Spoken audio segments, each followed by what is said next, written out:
Bon, ben voici une petite nymphe que je vous fais right now. Alors, c'est une nymphe qui a été inspirée de notre sortie avec Gab à Nicolette, puis qu'on avait craqué le code avec une couleur qui était assez spécifique.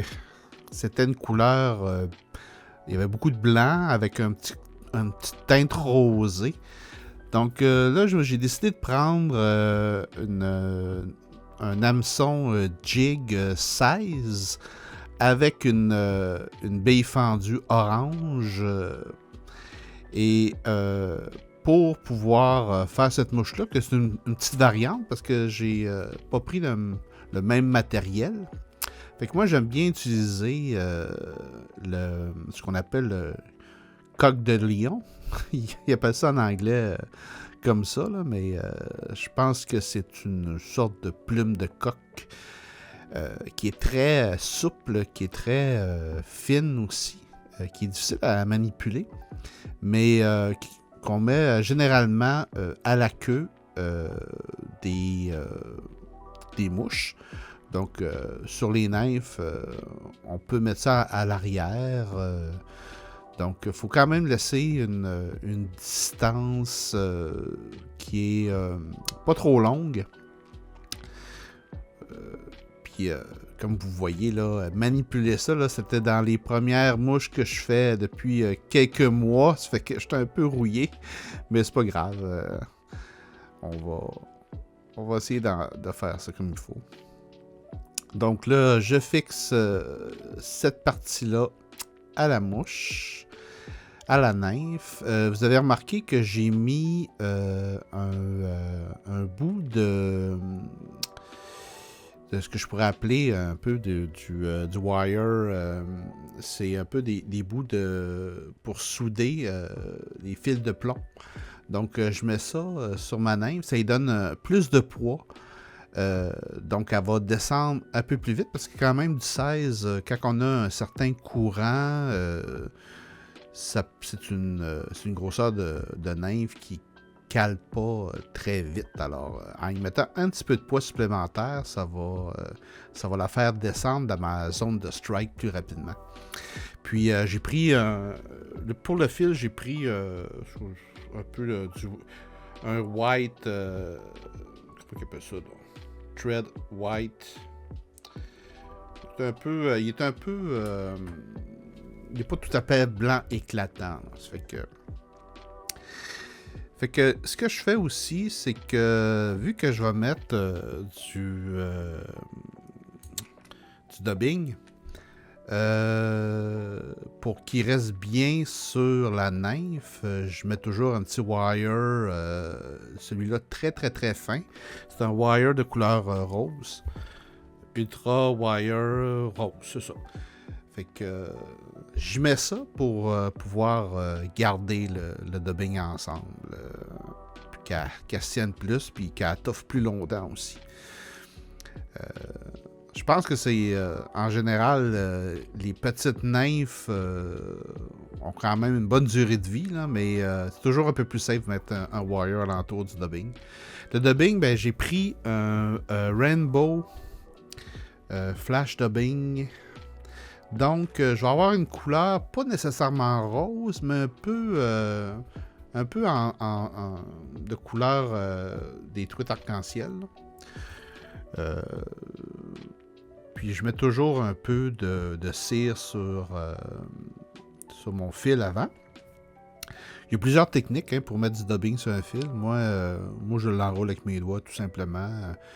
Puis là, vous allez voir que quand j'ai fait cette mouche-là, j'en ai peut-être mis un petit peu trop. Ça fait que déterminer la longueur qu'on a à mettre ce dubbing-là, ben, à la longue, on trouve des bons trucs, là, mais pour celui-là, j'en avais mis un petit peu trop.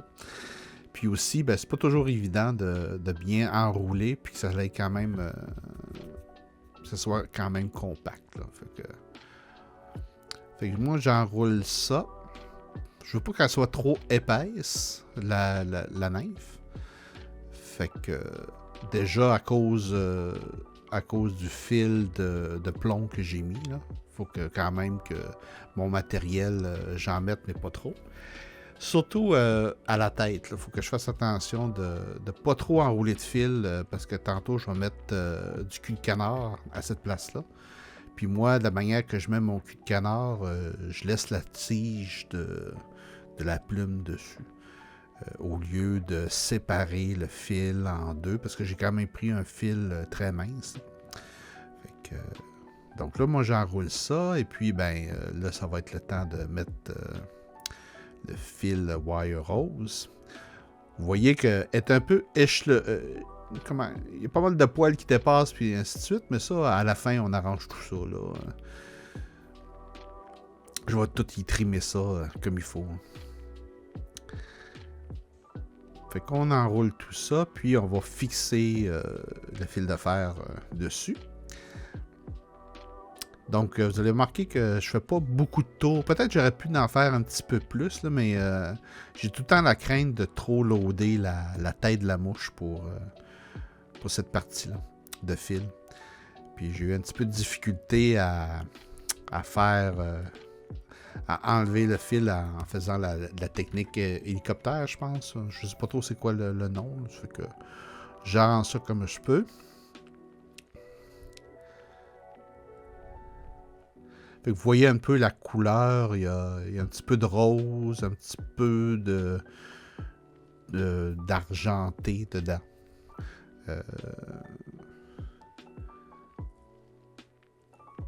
Fait que là, ça va être le temps de mettre le cul de canard. J'ai pris un cul de canard orange.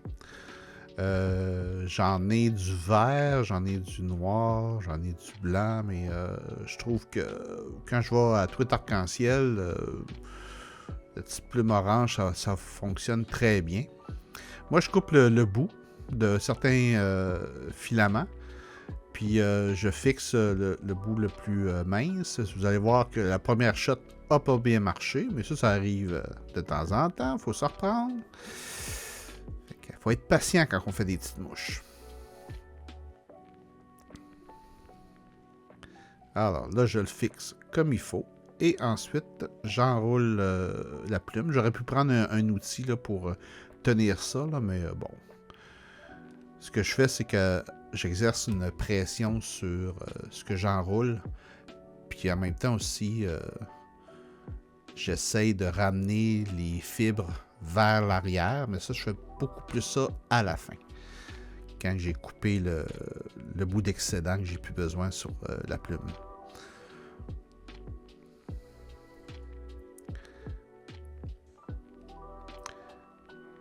Fait que là, je commence à voir que est assez bien enroulé. Ça fait que j'enlève le petit bout d'excédent de plume. Et là, je vais raffermir le collet là, de la tête de la mouche. Là. Et quand je vais faire mon nœud, d'ailleurs, j'ai eu un petit peu... j'ai toujours de la misère à faire des nœuds avec l'outil, mais bon, c'est ça. Il faut se pratiquer, il faut en faire, puis à un moment donné, ça devient instantané, là, mais je fais pas beaucoup de tours. J'aurais pu en faire un petit peu plus, mais de toute manière, moi, je mets une petite colle après, là. Ça fait que tout ça va devenir solide après, puis j'aurai pas de misère à garder la mouche intacte, là. Là, vous voyez que une fois que je coupe le fil, là, je vais un petit peu la peigner, là, parce que je trouve que des fois, j'aime bien que les filaments, les fibres soient quand même d'une longueur correcte. Là. Donc, une petite goutte de colle sur le haut de la tête, puis ensuite, je tourne ça pour donner une petite goutte sur le bas.